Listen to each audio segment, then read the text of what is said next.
Hello, welcome to Finish Educare. Welcome to the most important video of my channel. कुछ videos मैंने ऐसे अच्छे upload किए हैं, उसमें से एक ये भी वीडियो बहुत इंपॉर्टेंट वीडियो होने वाला है। टॉपिक आपको दिख रहा होगा कि प्रॉब्लम्स फेस बाय टीनेजर्स। मेरे चैनल पे जो भी स्टूडेंट्स हैं वो नॉर्मली 13 to 15 16 एज ग्रुप के बीच के बच्चे हैं। उनके लिए स्पेसिफिकली ये वीडियो मैं बना रहा हूँ, और उनके पेरेंट्स के लिए भी ये वीडियो से कुछ अच्छा मिल सकता है। मेरे पर्सनल एक्सपीरियंस या आसपास जो भी मैंने देखा है, बच्चों से इंटरेक्ट किया है 2-3 सालों में, वो सब एक्सपीरियंस मैं इस वीडियो में शेयर करने वाला हूँ। Okay, so problems face by teenagers. Basically ये 13 to 15 या उससे भी ज़्यादा है, 16 ये एज ग्रुप के बच्चे हैं, इनके ऊपर फोकस करके मैं वीडियो बना रहा हूँ। बेसिकली ये जो बच्चे हैं, इनको हैंडल करना, इनको टैकल करना बहुत डिफिकल्ट होता है। छोटे बच्चे को आप टैकल कर सकते हो, उसको डरा सकते हो, या उसको मारना गलत है लेकिन उसको फोर्स करके रुका सकते हो। लेकिन ये एज ग्रुप के बच्चे जब भी 13 to 14 या 12 से एज ग्रुप से ज़्यादा बच्चे बड़े हो जाते हैं, तो उनको टैकल करना, उनको हैंडल करना बहुत डिफिकल्ट है। ठीक है, तो मैं पर्सनल एक्सपीरियंस मेरा जो मैंने बच्चों से इंटरेक्ट किया है, जो कुछ 2-3 सालों से मैंने बच्चों को सिखाया है या बात किया है, या मेरा भी खुद का एक्सपीरियंस अभी मैं इस एज ग्रुप का था, तो मैं ये इस वीडियो में शेयर करने वाला हूँ। First of all, types of parents, ये आसपास आप देखते होंगे और आपके पेरेंट्स भी इस टाइप के होते होंगे, या होंगे। तो उनके बारे में पहले हम बात करेंगे। पहले देखो, एक टाइप के पेरेंट्स होते हैं, या माँ होती है या फादर होते हैं, जो मानते हैं कि मेरा बेटा मेरी बेटी बहुत बुद्धिमान है, कि मेरा बच्चा तो बहुत होशियार है। वो बच्चे को कुछ आता नहीं है, लेकिन उनको दिखाना होता है कि मेरा बेटा बहुत होशियार है, क्योंकि उनको अपना स्टेटस, या उनको अपना जो स्टेटस है वो दूसरे के सामने ऊंचा दिखाना होता है। इसलिए वो हम ऐसा मानते हैं कि मेरे बेटे को सब आता है।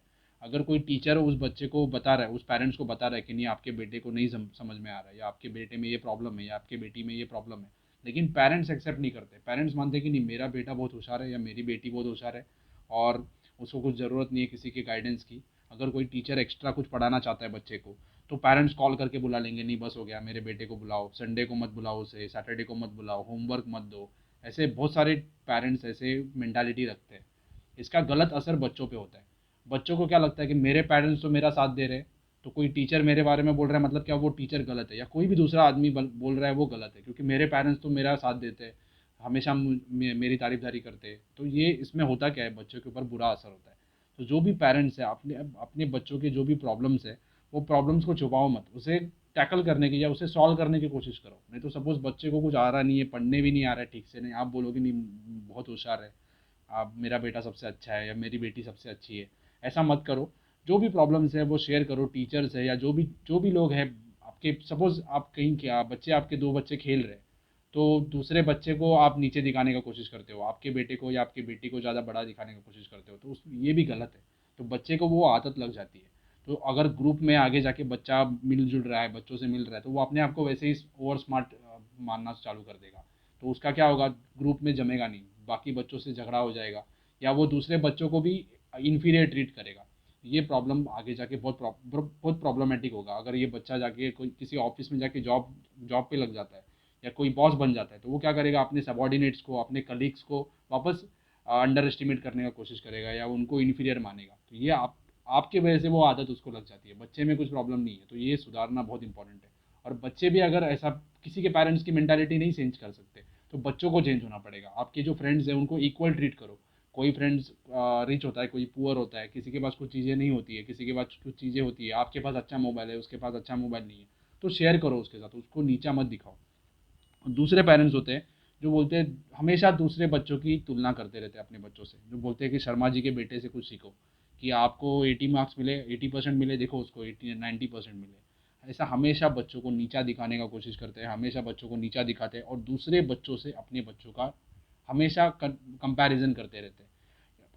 दूसरे बच्चों से भी करेंगे, और आपके बड़े भाई छोटे भाई से भी कंपैरिजन करते रहेंगे। बड़ा भाई बहुत होशियार है, छोटा भाई नहीं कर पा रहा है पढ़ाई, तो वो हमेशा बोलते रहेंगे बड़े भाई से सीखो।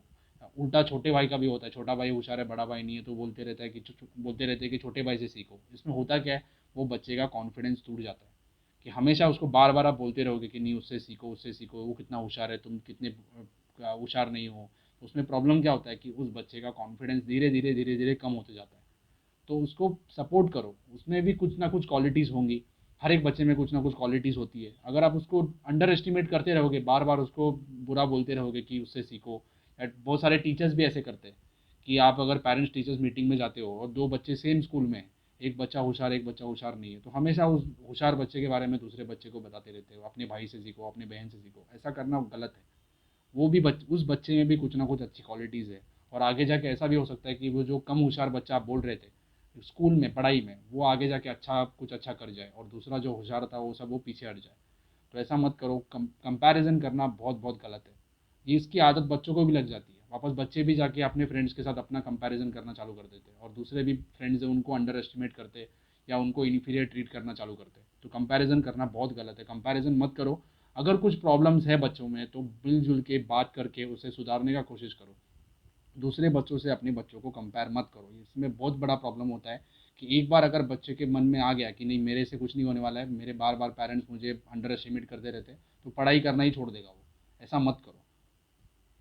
दूसरा है ओवर स्मार्टनेस। ये 13 to 14 या 15 एज ग्रुप के बच्चों में आता है। इसमें देखो ये क्या होता है, बच्चों को लगता है कि हम ही सही है, कोई हमसे सही नहीं है, हम ही सही है, हम बोलेंगे वही होने वाला है।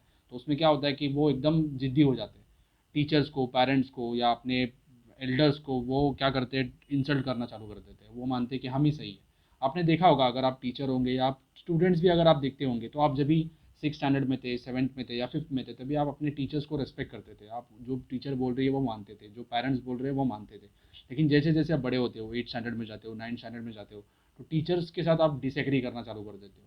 टीचर ने कुछ गलत सिखा दिया या कुछ गलत हो गया उससे बात, कुछ गलत बोल दिया या कुछ हो गया, तो उसका बार बार आप उसे इंसल्ट करना चालू कर देते हो, टीचर्स को रिस्पेक्ट करना बंद कर देते हो, क्योंकि ये अपने आपके अंदर वो एक ऐसा ऐसी थिंकिंग आ जाती है कि मैं ही सही हूँ, दूसरा गलत है।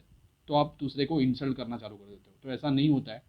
उस टीचर ने या आपके पेरेंट्स ने आपसे भी ज़्यादा लाइफ देखी है, उनको पता है कि सही है क्या, क्या गलत है, क्या सही है, तो उनका सुनो। आप ऐसा मत सोचो कि मैं ही बोल रहा हूँ वो सही है, दूसरे का गलत है, आप इंसल्ट करना चालू कर दोगे। आप 9th में थे, टीचर को अच्छा मानते थे, उससे उसकी हेल्प लेते थे, या टीचर भी आपको हेल्प करता था। 10th में भी आपको वो हेल्प करना चाहता है, लेकिन आप हेल्प नहीं ले रहे हो, आप मानते हो कि नहीं मैं ही सही हूँ, टीचर गलत है या आपके पेरेंट्स गलत है। ऐसा मत करो। ये बहुत सारे बच्चे ऐसा करते हैं, उसकी वजह से होता क्या है, उस साल उनका स्कोर खराब हो जाता है। तो अगर वापस अगले साल अगर उन लोगों ने वापस अपना जो गलतियाँ हुई थी वो सुधारने की कोशिश की, तो आगे सुधार देते। नहीं तो क्या होता है, वापस वही 10th में जो गलती हुई थी या 9th में गलती हुई थी आगे दोहराते। तो ये करना बहुत गलत है। और स्मार्टनेस कि मैं बहुत ज़्यादा होशियार हूँ, मुझे कुछ किसी की ज़रूरत नहीं है, ऐसा मत सोचो। आपसे भी बहुत ज़्यादा टैलेंटेड लोग पड़े हैं दुनिया में, आपको कोई नहीं पूछने वाला है आगे, अगर आप ऐसा ओवर स्मार्ट बनने का कोशिश करोगे तो। सिबलिंग्स के साथ भी, आपके छोटे भाई बड़े भाई, उनके साथ भी आपके डिसएग्रीमेंट्स होती है, झगड़े होते रहते हैं। इसमें होता क्या है, जो बड़ा जो होता है वो क्या करता है, अपने छोटे भाई को या छोटे बहन को ज़्यादा दबाने का कोशिश करता है। वो बोलता है कि मैं बोलूँगा वैसे ही होगा। ऐसा नहीं होता है। उसे भी रेस्पेक्ट करो, जो भी छोटा है या बड़ा है, हर एक का कुछ ना कुछ सेल्फ रिस्पेक्ट होता है। हर एक दूसरे को सेल्फ रिस्पेक्ट होना चाहिए, और दूसरे को रेस्पेक्ट भी करना चाहिए। ऐसे नहीं कि आप ज़्यादा होशियार हो तो दूसरे को कम नीचे दिखाओ, या छोटा भाई भी या छोटी बहन भी होशियार है, बड़ा होशियार नहीं है, तो उसको दिखाओ कि ये तुझे कुछ नहीं आता है। ऐसा मत बोलो। उसे भी आता है, उसे हेल्प करो, नहीं अगर आता है तो हेल्प करो, आपका हेल्प करना आपका काम है। ठीक है। पेरेंट्स अगर दोनों के बीच में कुछ कंपैरिजन कर रहे हैं, तो आप अपने बीच में कंपैरिजन मत करो। दोनों मिलजुल के रहो और उसे हेल्प करो, एक दूसरे को हेल्प करो, दोनों ग्रो होंगे तो फ़ायदा होगा आपका। दूसरा है पेरेंट्स। पेरेंट्स के लिए रेस्पेक्ट योर चिल्ड्रन। अगर रेस्पेक्ट वर्ड क्या होता है कि पेरेंट्स को लगता है हम बच्चों को क्यों रेस्पेक्ट करें, ये तो छोटे हैं हमसे। ऐसा नहीं है। ये टाइम चेंज हो गया है। आपके पेरेंट्स ने नहीं किया होगा आपको रेस्पेक्ट, आपके पेरेंट्स ने आपके साथ गलत ट्रीटमेंट किया होगा या कुछ प्रॉब्लम्स होगा, तो वो सेम आप आपके पेरेंट्स बच्चों के साथ मत करो।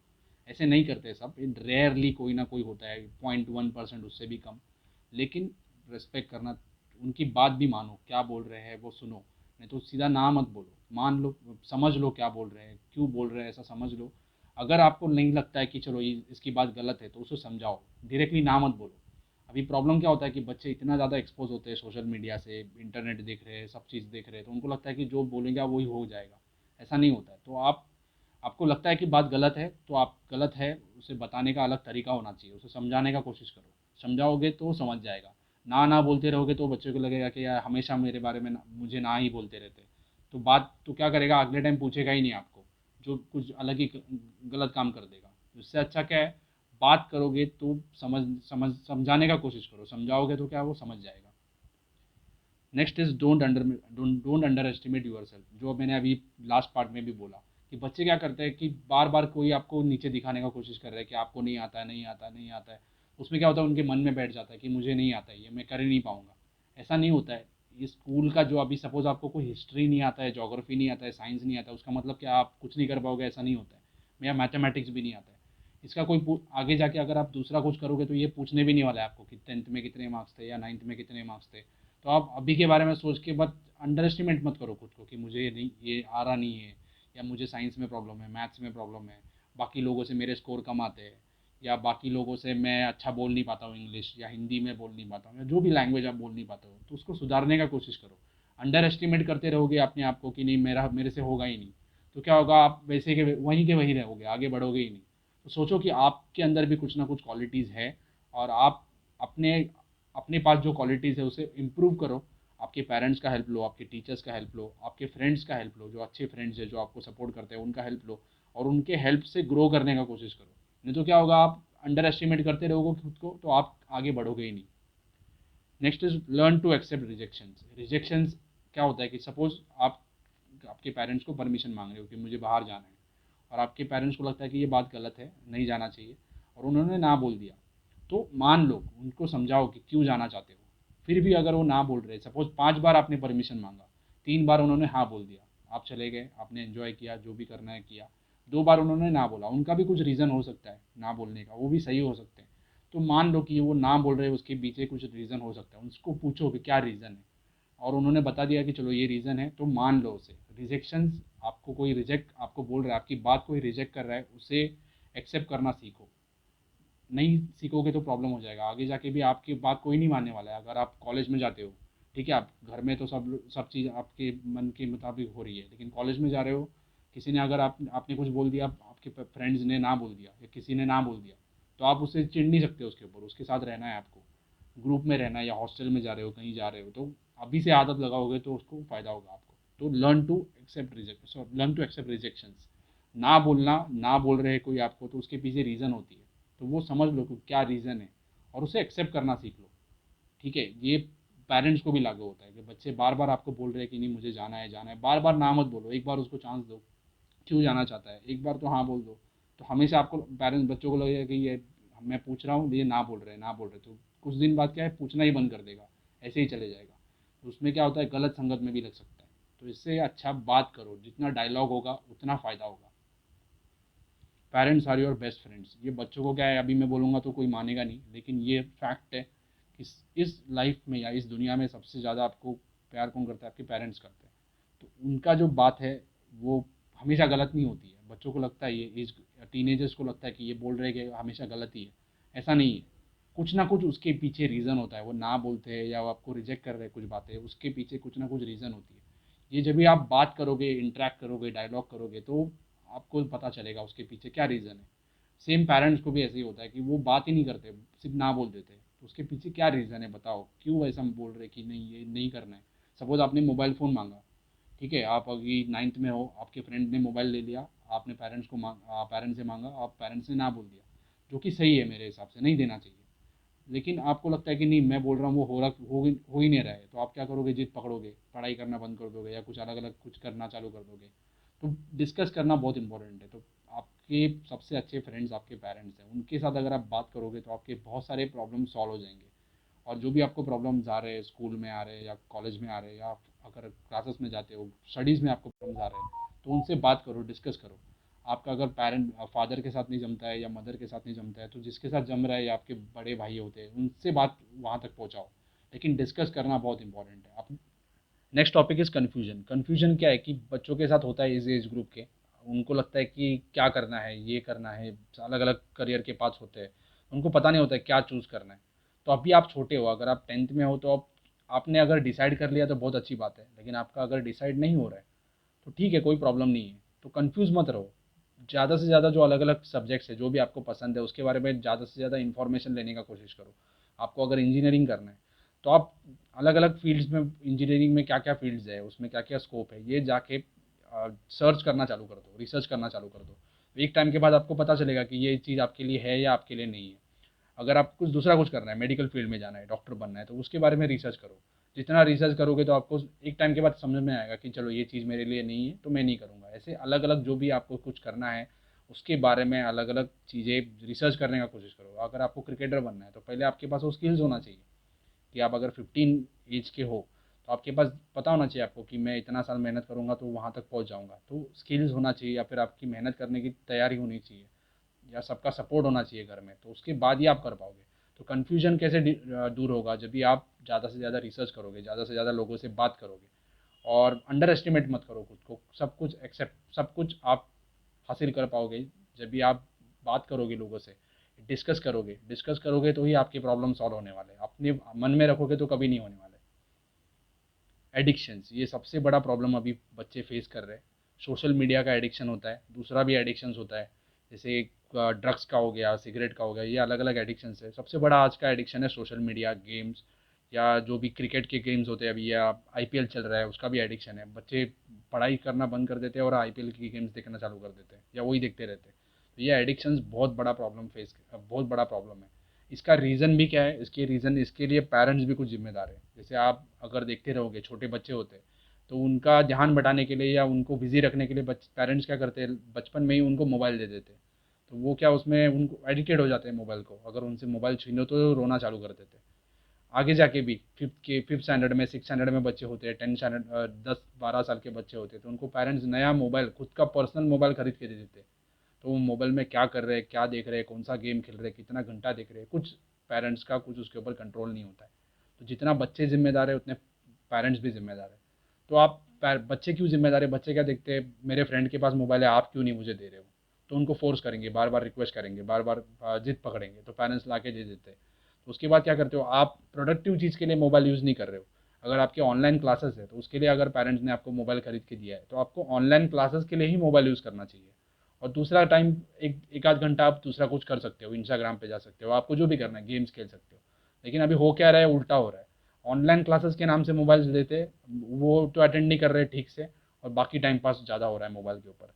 तो ऐसा मत करो। ऐसा करोगे तो नुकसान आपका ही होने वाला है। पेरेंट्स का कुछ नुकसान नहीं होने वाला है, नुकसान आपका ही होने वाला है। जो भी प्रॉब्लम्स आज आप, जो भी चीज़ आप वेस्ट कर रहे हो, टाइम वेस्ट कर रहे हो आज, उसका नुकसान सिर्फ आपको ही होगा। पेरेंट्स को कुछ नुकसान नहीं होने वाला है उसका, उनका लाइफ के ऊपर कुछ इम्पैक्ट नहीं होगा। थोड़ा फॉर इम्पैक्ट होगा, आपने अगर अच्छा नहीं किया, उनको आगे जाके कुछ प्रॉब्लम्स होंगे, लेकिन ज़्यादा प्रॉब्लम, 99% प्रॉब्लम आपको होने वाले हैं। अगर आपने टाइम पास किया, ये 5-6 साल अगर आपने टाइम पास किया, तो उसका प्रॉब्लम आपको ही होने वाला है, पेरेंट्स को कुछ नहीं होने वाला है। ये चीज़ याद रखो। तो जितना टाइम आप वेस्ट करोगे आप, उतना ही आप रेस में पीछे हो जाओगे। जो भी, या आपकी जो प्रोडक्टिव टाइम है, ये जो एज होता है 15 to 20 या 15 to 25, ये जो एज होता है ये बहुत इंपॉर्टेंट एज होता है। या जब भी आप डिग्री या कुछ हायर एजुकेशन करते हो, इस एज ग्रुप में आपने, अगर आपने ध्यान से पढ़ाई नहीं किया या अगर आपने टाइम पास किया, तो क्या होगा, आपका आगे का जो करियर है वो पूरा गिर जाएगा या पूरा उसमें प्रॉब्लम क्रिएट हो जाएंगे। तो ये एडिक्शन जो भी है उसको टैकल करो अभी। कम से कम, अभी सपोज मैं इंस्टाग्राम पे हूँ, तो पहले मैं 2 घंटा इंस्टाग्राम पे था, तो मैंने क्या कर दिया, इंस्टाग्राम अनइंस्टॉल कर दिया। अभी मैं 1 महीने से इंस्टाग्राम पे हुई नहीं, मैं गया ही नहीं इंस्टाग्राम पे, लॉगिन ही नहीं किया। वैसे ट्विटर पे मेरा टाइम वेस्ट होता था तो मैंने ट्विटर को अनइंस्टॉल कर दिया। यूट्यूब पे मेरा टाइम टाइम वेस्ट होता तो मैंने क्या किया, मैंने चेक किया कि मैं कितना घंटा यूट्यूब देखता हूँ रोज़, कितने घंटे वीडियोस देखता हूँ, तो वो मैंने कम कर दिया। आपके ऊपर है वो। गेम्स आप कोई खेल रहे हो तो बार बार गेम्स में टाइम वेस्ट कर रहे हो, तो क्या करो, कम कर दो उसे। ठीक है, पेरेंट्स को भी उसके ऊपर कंट्रोल करना बहुत इंपॉर्टेंट है। बात करो उनसे, बात करोगे तो ही, ज़बरदस्ती मोबाइल छीन लोगे, बोलोगे नहीं कल से मोबाइल नहीं मिलेगा, ज़बरदस्ती मोबाइल ले लोगे तो वापस झगड़ा हो जाएगा आपके घर में।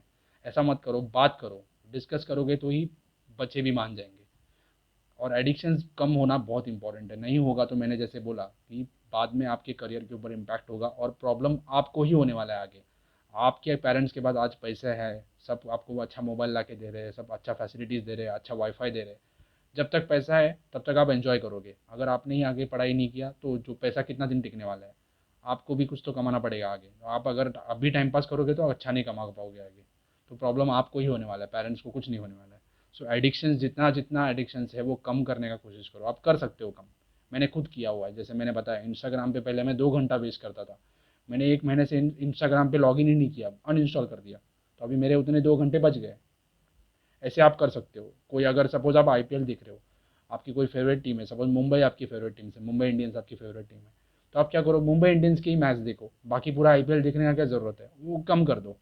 आप 15 मिनट्स हॉटस्टार पे जाके रिप्ले देख सकते हो, या उसका जो सब हाइलाइट्स होता है वो देख सकते हो।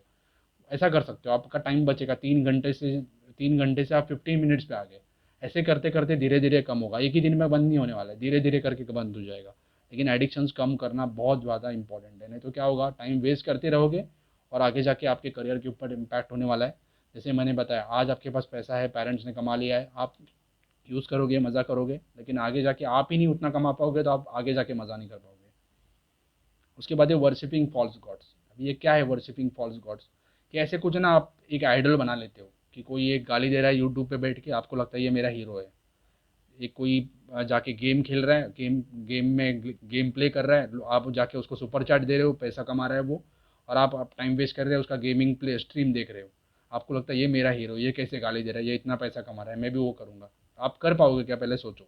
आप गाली दे सकते हो, सबके सामने लाइव दे सकते हो, वो सोच लो आप कि आप ये ऐसे कुछ लोग हैं, कुछ ऐसे आइडल्स बन गए आपके, टिकटॉक स्टार्स है कोई, या यूट्यूब स्टार्स है, या फिर कोई डांसिंग वीडियोस बनाने वाले लोग हैं, या कोई ऐसे ऐसे गेमर्स है, या कोई है, या क्रिकेटर्स है। इनको आपने, या पॉलिटिशियंस भी होते हैं किसी किसी के, इनको आपने ना गॉड बना दिया है। क्योंकि वो ऐसे जो फेक गॉड्स है, वर्शिपिंग फॉल्स गॉड्स, ये फेक गॉड है, इनको गॉड मत मानो। आपके हीरोज अच्छे होने चाहिए, उनको फॉलो करो। अच्छे अगर हीरोज़ हैं तो आपके एज ग्रुप में, अगर हम बात करेंगे 13 to 15, ये एज ग्रुप है। ठीक है, मैंने भी ऐसा कुछ किया नहीं है लाइफ में कि मैं आपको ज्ञान दे रहा हूँ, लेकिन मैं बता रहा हूँ कि 13 to 15 इस एज ग्रुप में अगर बात करेंगे, सबसे बड़े दो हीरोज़ है अभी। एक है छत्रपति शिवाजी महाराज, उन्होंने 13 to 14 इस एज ग्रुप में ही लड़ाई चालू कर दी थी। कि उनके जो दुश्मन थे, जो अत्याचार कर रहे थे वहाँ के लोगों के ऊपर, तो ये इस एज ग्रुप में उन्होंने स्वराज की शपथ ली थी। और दूसरे है सचिन तेंदुलकर, उन्होंने 16 एज के थे वो, तभी उन्होंने फास्ट बॉलर्स को फेस किया था, उन्होंने डेब्यू किया था टेस्ट क्रिकेट में। तो ये आपके हीरोज़ होना चाहिए, ना कि जो गाली दे रहे यूट्यूब पे और पैसा कमा रहे हैं उसका। Next is stop judging others. ये मैंने देखा है और पर्सनली भी एक्सपीरियंस किया है। जब भी मैं सिखाता था, तभी बच्चों को मैं देखता था कैसे बच्चे एक दूसरे के साथ इंटरेक्ट हो रहे हैं। तो कुछ बच्चे होते हैं जो अच्छे, जिनके पेरेंट्स अच्छा पैसा कमाते हैं, उनके पास सब अच्छे मोबाइल होते हैं या अच्छे कपड़े होते हैं, वो क्या करते हैं, या जिनके जो ज़्यादा होशियार होते हैं, वो क्या करते हैं, दूसरे बच्चों को अंडर एस्टिमेट करते हैं, दूसरे बच्चों को इंसल्ट करते हैं। उनके पेरेंट्स जो काम कर रहे हैं उसके ऊपर से इंसल्ट करते हैं। उनके पास कुछ मोबाइल नहीं है, या उनके पास कुछ बुक्स नहीं है, उनके ऊपर उसके ऊपर से इंसल्ट करते हैं। या उनको अगर कुछ आता नहीं है, पढ़ने नहीं आता है, सपोज सपोज अभी टीचर ने किसी को पढ़ने बोला, और एक बच्चे को नहीं आता है ठीक से इंग्लिश रीड करने, तो बाकी बच्चों का काम क्या है, उसे हेल्प करना। उसे कुछ हार्ड वर्ड्स होता है तो उसे स्पेल करके बताना, या उसको प्रोनाउंस करके बताना, ना कि उसका मजाक उड़ाना। तो बच्चे क्या करते हैं, मजाक उड़ाते हैं। तो उसमें होता क्या है, एक तो आपको भी गंदी आदत लग जाती है, आप हमेशा दूसरे को मजाक उड़ाते हो, दूसरे को नीचा दिखाते हो, और उस बच्चे को भी प्रॉब्लम होता है कि वो अपने आप के बारे में बुरा सोचना चालू कर देता है। दोनों को प्रॉब्लम हो रही है। आपको लगता है मज़ा ले रहे हो आप, उसको उसको बुरा लग रहा है, आपको मज़ा आ रहा है। उसका बुरा लग रहा है, उसको प्रॉब्लम हो रहा है, लेकिन आपके अंदर भी गलत चीज़ें बढ़ती जा रही है। आपको लग रहा है कि नहीं, मैं मज़ा करूँगा सबके ऊपर, जो मेरे से अच्छा नहीं है उसे हमेशा मैं अंडर एस्टिमेट करूँगा, उसकी मजाक उड़ाऊँगा। ये गलत है, ये मेंटालिटी बहुत गलत है, और ये मेंटालिटी पेरेंट्स से भी आती है बच्चों को। जैसे पेरेंट्स अपने सबॉर्डिनेट्स को, या अपने से नीचे वाले लोगों को, या अपने मेड को, या किसी को बुरा ट्रीट करते हैं, वही बच्चे सीखते हैं उनसे। अगर आपके पेरेंट्स ऐसा कर रहे हैं तो आप मत फॉलो करो उससे। और बहुत सारे केसेस में मैंने देखा है, पेरेंट्स तो नहीं करते लेकिन बच्चे करते हैं। तो स्टॉप जजिंग अदर्स। दूसरे को जज करना बहुत गलत है। आप जज करते रहोगे तो उसने अगर आप वो बच्चा, आप उससे बुरा लगेगा, आपको मज़ा आएगा कि ये बुरा लग रहा है, इसको पढ़ने नहीं आ रहा है, मैं मज़ा ले रहा हूँ। ठीक है, ये सब करते हैं अपने एज ग्रुप में, मैं ऐसा नहीं बोल रहा हूँ, सब लोग करते हैं। लेकिन आपको सुधारना है अपने आप को, आपकी पर्सनालिटी पे भी उसका इम्पैक्ट होगा। आगे आगे जाके अगर आपको कुछ नहीं आ रहा है और किसी ने आपका अगर मज़ा उड़ाया तो कैसे लगेगा आपको। तो ये चीज़ अपने आप को उस जगह पे रख के देखो। नेक्स्ट इज, ये बहुत इंपॉर्टेंट टॉपिक है, प्यार मोहब्बत सब धोखा है, पढ़ ले बेटा मौका है। इस एज ग्रुप में होता है ज़्यादा करके, 14 15 या 9 10th में होते हैं। तो आप किसी के बारे में आपके मन में फीलिंग्स आती है। बेसिकली ये अट्रैक्शंस होता है इस एज ग्रुप में, जो हार्मोनल चेंजेस होते हैं अपने बॉडी में, उसके वजह से अट्रैक्शंस होते हैं। और किसी के बारे में होती है, किसी लड़की के बारे में, किसी लड़के के बारे में अट्रैक्शंस होते हैं अपने मन में। ये होना गलत नहीं है, सबके साथ होता है, सभी के साथ होता है। आपके पेरेंट्स को भी कभी हुआ होगा, आपके टीचर्स को भी हुआ होगा, आज आपको रोक रहे हैं, आपके साथ भी होता है, सभी के साथ होता है, क्योंकि ये इस एज ग्रुप में ये नेचुरल है। ठीक है, लेकिन इसका एक लिमिट होता है कि आप वही सोचते रहोगे दिन भर, पढ़ाई वढ़ाई बंद कर दोगे, कुछ दूसरा नहीं करोगे, यही सोचते रहोगे, सामने वाला कोई भाव नहीं दे रहा है आपको, लेकिन आप वही करते रहोगे तो प्रॉब्लम क्या होने वाला है, उसमें ही आप इन्वॉल्व होते रहोगे। तो दूसरा कोई आगे निकल जाएगा, आप वहीं के वहीं रहोगे। ये करना बंद कर दो। एक बात करना या फिर फ्रेंडशिप रखना ठीक है, नहीं हो रहा है, किसी ने ना बोल दिया तो उससे एक्सेप्ट कर लो, जैसे मैंने बोला, ठीक है, लेकिन उसमें ही आप इन्वॉल्व होते रहोगे, क्योंकि ये एज भी नहीं है आपका, ये एक टाइप का अट्रैक्शन है, ये एज भी नहीं है आपका वो करने का, ठीक है, लेकिन आप क्या कर रहे हो, उसमें ही इन्वॉल्व होते जा रहे हो। तो आपके बाकी जो आपका करियर है वो पीछे हट जाएगा, पीछे छूट जाएगा। तो जो बाकी आपके फ्रेंड्स है बहुत आगे निकल जाएंगे, आप वही सोचते रहोगे। तो प्रॉब्लम क्या होगा कि आप वही सोचते रहोगे, 10th में आपके कम मार्क्स आ जाएंगे, आप अच्छा कॉलेज नहीं मिलेगा, आप 12th में ये सोच रहे हो 12th में फेल हो सकते हो, 12th में कम मार्क्स आएंगे, वापस आपके पेरेंट्स ने अगर आपको अलाउ किया तो आप वापस 1 साल बैठ के कुछ कर सकते हो, नहीं किया तो वापस आपको पहले जो आपको करियर करना था वो नहीं कर पाओगे, दूसरा कुछ करोगे, तो बहुत सारे प्रॉब्लम्स आ जाएंगे। तो अगर आपके किसी के साथ रिलेशंस है, ठीक है, आपकी लड़की आपको पसंद आ गई, ठीक है, लड़की ने भी हाँ बोल दिया, लड़के ने भी हाँ बोल दिया, तो दोनों का जो रिलेशंस होना चाहिए वो एक दूसरे को सपोर्ट करने वाला होना चाहिए। ना कि क्या कि आपको पढ़ाई से दूर हटाने का होना नहीं चाहिए रिलेशन। समझो एक लड़की है वो बहुत पढ़ाई कर रही है, लड़का नहीं करता है, ठीक है, तो वो सपोर्ट करना चाहिए, एक दूसरे को सपोर्ट करना चाहिए। होता क्या है इसमें कि वो पढ़ाई करने वाले को भी वो दूर हटा देता है वहाँ से, वो भी पढ़ाई करना बंद कर देती है, तो प्रॉब्लम दोनों को होता है। तो ऐसा नहीं होना चाहिए, एक दूसरे को सपोर्ट करना चाहिए, सपोर्टिव होगा तो अच्छा है। अगर आपके फ्रेंड्स भी वैसे होते हैं कि आप अगर आपके फ्रेंड सर्कल में सब लोग पढ़ाई करने वाले हैं या सब लोग अच्छे विचार वाले हैं तो आपका फ़ायदा होने वाला है। अगर बुरे विचार वाले हैं तो आप भी बुरे बन जाओगे, तो ये चीज़ याद रखो। तो ये समझ लो, ये एक टाइप का अट्रैक्शन है, और ये गलत नहीं है, सबके साथ होता है, ठीक है, लेकिन उसके अंदर इन्वॉल्व होते रहोगे तो प्रॉब्लम होने वाला है आपको। इन्वॉल्व नहीं होगे, आप प्रैक्टिकल सोचोगे कि ठीक है, आपको ठीक है एक पसंद आ गया कोई, लेकिन आप उसमें ही इन्वॉल्व नहीं होना चाहिए आपको। आपका जो फोकस मेन किस पे होना चाहिए, आपके करियर के ऊपर होना चाहिए, आपके पढ़ाई के ऊपर होना चाहिए। उससे दूर हट गया आपका फोकस तो क्या होगा, आज बहुत सारा कंपटीशन है, बहुत ज़्यादा कंपटीशन है, कुछ सीट्स के लिए बहुत सारे बच्चे कम्पीट करते हैं, आपको पता है, आईआईटी में या फिर जेईई के लिए या फिर नीट के लिए कितना ज़्यादा कंपटीशन होता है। तो ये कंपटीशन में आपको टिकना है तो आपको रेगुलरली पढ़ाई करना है। थोड़ा भी आप ध्यान भटक गया आपका, 6 महीना या 3 महीना भी ध्यान भटक गया आपका, तो आप उस रेस से बाहर हो जाओगे। तो ये चीज़ याद रखो। इस वीडियो में आपको कुछ क्वेश्चंस है, आपके कुछ सजेशंस है, तो मैं अगले वीडियो में कुछ कवर करूँ, या आप ऐसे ही अलग अलग टॉपिक्स पे वीडियो अगर देखना चाहते हो तो मुझे कमेंट करके बताओ। I hope this video will be helpful to you. Thank you for watching.